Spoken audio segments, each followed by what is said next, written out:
On voulait vous donner des nouvelles de Yulia Navalnaya, parce qu'elle n'a pas pu, vous l'avez vu, participer aux funérailles d'Alexei Navalny, mais elle s'est exprimée sur X, l'ancien Twitter, via une vidéo à l'appui qu'on va découvrir, avec ces mots. « Merci pour 26 ans de bonheur absolu. Oui, même ces 3 dernières années de bonheur, pour l'amour, pour m'avoir toujours soutenue, écrit-elle. Pour m'avoir fait rire, même depuis la prison, pour le fait que tu aies toujours pensé à moi. Je ne sais pas comment vivre sans toi. Mais j'essaierai de te rendre là-haut heureux pour moi, fier de toi. Je ne sais pas si je peux le gérer ou non, mais je vais essayer. Nous nous reverrons certainement un jour. J'ai tellement d'histoires inédites pour toi. J'ai tellement de chansons enregistrées pour toi sur mon téléphone, stupides, drôles à la fois, des chansons terribles, mais elles parlent de nous et je voulais vraiment te laisser écouter tout ça pour eux. Je voulais vraiment te voir les écouter, rire, puis te serrer dans mes bras. Je t'aime pour toujours. Repose en paix. Vera, ça c'est le temps de l'émotion. Cet hommage qu'a voulu lui rendre sa veuve qui n'a pas pu assister aux funérailles viendra dans un deuxième temps, peut-être le temps de la reprise de son combat. Elle le disait la semaine dernière, notamment au Parlement à Strasbourg, au Parlement européen.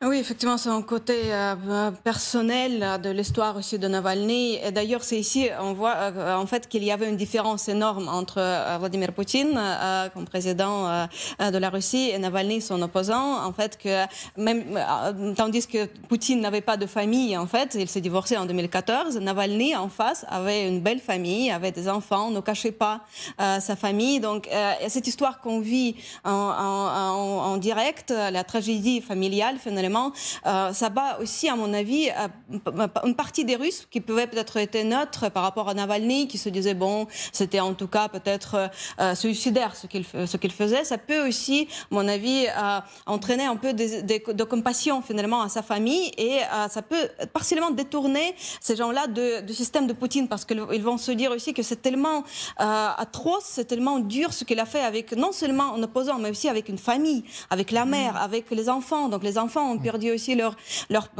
père. La femme a perdu un jeune homme. Il avait encore une fois 47 ans. 47 ans. Donc voilà, c'est une dimension aussi émotionnelle auquel peut-être faire appel aussi à Yulia Navalnaya s'il va poursuivre son projet politique. Effectivement, elle peut peut-être réunir l'opposition en exil et la Russie en Russie, la Russie dans ses frontières administratives, parce qu'il y aura cette connexion par le tombeau. J'aime beaucoup cette idée, à mon avis. Il y aura cette connexion. Après, bon, on verra, effectivement, le régime d'aujourd'hui est tellement dur, il y a l'état policier qui est mis en place, mais à mon avis, le plus dur, il sera, en fait, finalement, le plus vite va être sa fin. Donc on verra, l'histoire, ici, quand même, peut nous donner des surprises. Et juste un point, elle est extrêmement politique, elle restait toujours en retrait, mais par exemple, dans les élections de 2013 à Moscou, où Navalny est arrivé en 2e position, c'était elle le véritable pilier de la campagne, donc c'est pas brusquement, ça me tombe dessus, j'avais pas imaginé que... Non, bien sûr, on la disait même plus radicale que lui à un moment voilà, donné. ils ont fait ils sont ensemble depuis toujours, quasiment, et ils mènent en combat ensemble depuis toujours. Donc elle était totalement au fait du combat politique. Elena, elle peut reprendre le flambeau? Elle l'a déjà repris. Elle peut... Après, est-ce qu'elle peut fédérer Pour moi, d'abord, c'est dur de répondre à cette question parce que je ne suis plus en Russie. Et encore une fois, il faut vraiment se méfier du regard de l'extérieur. Alors, j'ai une autre question peut-être pour compléter, si vous me permettez. Est-ce qu'on peut être opposant à Vladimir Poutine à l'extérieur de la Russie? C'est ça, c'est-à-dire que l'expérience montre que des personnes comme Garry Kasparov ou Mikhail Khodorkovsky, qui quand bien même avait été aussi en quelque sorte finalement un martyr du régime si l'on veut, il n'est pas mort, mais il a quand même fait des années de colonie pénitentiaire et puis il s'est exilé ensuite, historiquement, je parle sous votre contrôle, ça n'a quand même jamais fonctionné. Et c'est pour ça qu'Alexei Navalny est retourné en Russie, parce qu'il est retourné en prison et qu'il est mort, c'est parce qu'on n'est pas opposant... comme Kara-Murza d'ailleurs. En étant à l'extérieur. Mais ni en étant à l'intérieur. C'est bien le problème. C'est pour ça que je vous dis que moi, personnellement, je crois à une révolution des élites, ou enfin en tout cas à une scission des élites dans le renversement du régime, parce que s'il ne meurt pas de sa belle mort, parce que sinon, ce ne sera pas une révolution de la rue comme l'a préconisé. Les élites, c'est quoi, pardon? Parce que c'est pas la première fois que vous employez ce mot élite. Élite, c'est quoi? Élite, ce sont les oligarques. Élite, c'est l'argent. Non, par exemple, je ne saurais pas vous mettre des noms sur ceux qui pourraient renverser Vladimir Poutine. En revanche, ce que je peux vous dire, c'est qu'ayant parlé, par exemple, avec des personnes assez haut placées dans les structures paramilitaires qui participent aujourd'hui à la guerre en Ukraine, et notamment dans celles qui ont mis en place les républiques autoproclamées du Donbass, ces gens-là disaient que, en fait, finalement, l'opération militaire spéciale allait être possible, et on me l'avait annoncé comme ça, parce qu'il y a eu un nettoyage, parce qu'en gros, dans les élites politiques, tous ceux qui s'opposaient, les les occidentalistes, disons, alors je peux avoir une idée sur qui c'est, mais je ne me dirai pas de nom parce que je n'ai aucun élément formel là-dessus, mais soit ont été mis en prison, soit sont partis à l'étranger. Et en gros, la purge qu'il y a eu, pour le coup, pour employer le mot de purge, si l'on peut dire ainsi, peut-être en version moins violente, mais ce nettoyage, en tout cas des élites, il a eu lieu déjà avant le lancement de l'opération militaire spéciale dite ainsi en Russie, avec ce Conseil de sécurité le 21 février, avec la reconnaissance des républiques du Donbass et avec tous ces fidèles des structures de sécurité, et donc plus probablement le clan des Siloviki, le clan des forces de sécurité, plutôt que le clan des oligarques et des civils, ces deux clans dirigeant la Russie, celui-là en tout cas consolidé autour de Vladimir Poutine. Alors on sait que les mécontents existent. Maintenant, on l'a vu avec le renseignement américain au début de la guerre, la façon dont ils étaient extrêmement quand même bien renseignés. On sait aussi qu'après cet épisode-là, quasiment tout le 5e département du FSB aurait, d'après des gens bien informés, été dissous, mis en prison, etc. Donc il y a encore eu du nettoyage à ce niveau-là après. Maintenant, qu'est-ce qui se passe aujourd'hui? Quand je vous dis que j'ai un espoir, moi, de scission des élites, mon espoir est théorique. Je n'ai aucun élément sur ce qui se passe aujourd'hui au Kremlin parce que ça a été fermé et verrouillé comme jamais. Et est-ce qu'il y a encore des gens qui n'ont pas été réprimés, qui s'opposent à Vladimir Poutine ou pas? Et il y a eu énormément d'oligarques qui étaient partis à l'étranger au moment du début de l'opération spéciale parce qu'ils étaient pas tout à fait pour, ou même opposés, qui sont morts, y compris toute la famille.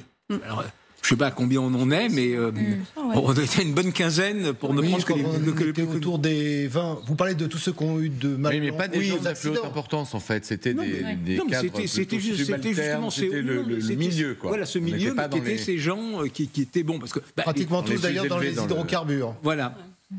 Qui est quand même la pompe à finances de Vladimir Poutine. Si je ne me trompe. Ces images, pour vous les expliquer, nous sommes aux abords du cimetière et cette foule qui, peu à peu, se masse.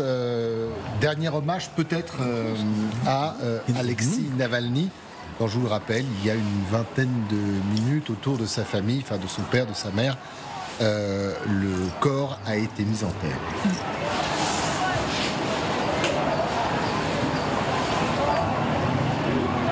Général, je ne vous demanderai pas est-ce que les choses peuvent changer, est-ce que les choses vont changer. Est-ce que, en revanche, il peut y avoir, et je reprends la même question, une opposition à Poutine? De l'intérieur, ça paraît compliqué, parce qu'on voit le sort réservé aux opposants, mais de l'extérieur. Et je reviens sur la femme de Navalny. Est-ce qu'elle peut fédérer de l'extérieur? C'est difficile à répondre, je ne suis pas un expert du monde politique russe, mais je dirais que j'ai entendu plusieurs fois sur ce plateau des commentaires, notamment en disant que quand on avait été trop longtemps absent en Russie, par exemple, on pouvait plus se représenter à un poste politique en Russie. Quand on était à l'extérieur. C'est ce que j'ai entendu dire. C'est pour ça que Navalny, en partie, était rentré en Russie. C'est que s'il était resté comme opposant à l'étranger, il perdait, je dirais, toute capacité légale de se présenter à un poste. Il ne faut quand même pas l'oublier. Donc il a eu le courage aussi de se présenter, de venir en Russie avec tous les risques que ça comportait pour cela. Maintenant, à l'extérieur, qu'est-ce qu'on voit depuis un an? À part, on a souvent parlé sur ce plateau, les quelques centaines de Russes se battant à côté des Ukrainiens avec des têtes politiques qu'on entend parfois sur les plateaux aussi, on voit bien que cette opposition, vous avez cité deux autres noms d'ailleurs, on voit bien que cette opposition, elle n'est pas unique. Il y a de multiples têtes. Et quel est son pouvoir d'influence? Moi, j'ai l'impression, en effectivement, l'œil extérieur, qu'ils n'ont aucun pouvoir. Et qu'en fait, c'est un vœu pieux. Et que la seule réforme qui puisse se faire, j'utilise le mot réforme entre guillemets, sur l'avenir de la Russie, ne peut se faire que de l'intérieur. Parce que si on voit une tête politique émerger à l'intérieur, elle n'émergera pas. Apparemment, sauf peut-être un successeur de Poutine avalisé par lui qui aura réussi à tirer les marrons du feu. Et à l'extérieur, on voit de multiples têtes qui finalement n'ont aucune influence. Voilà la situation d'aujourd'hui. Donc à court terme, à moins qu'il y ait des événements nouveaux qui apparaissent, on ne voit pas de tête unique capable de représenter une opposition à l'extérieur aujourd'hui. On voit plutôt, je dirais, des intérêts particuliers qui s'expriment pour soi-même, je dirais, et donc sur une population russe qui devrait quand même avaliser, si on parlait de démocratie, je ne vois pas comment ces populations russes pourraient avaliser quelqu'un qui a vécu longtemps, d'abord à l'étranger, et ensuite qui ne ferait pas l'unanimité, que ce soit à l'intérieur ou à l'extérieur. Donc aujourd'hui, je crains qu'à moins que Poutine disparaisse du jour au lendemain, qui ne peut jamais être exclu. D'abord, je pense qu'il serait remplacé par un proche. Oui, on parle souvent de Poutine et les siens. Voilà. Et plutôt d'un régime poutinien plutôt que d'un homme. Mais vous parlez d'opposition, et quelle opposition aujourd'hui crédible existe sur le marché ? Il n'y en a pas.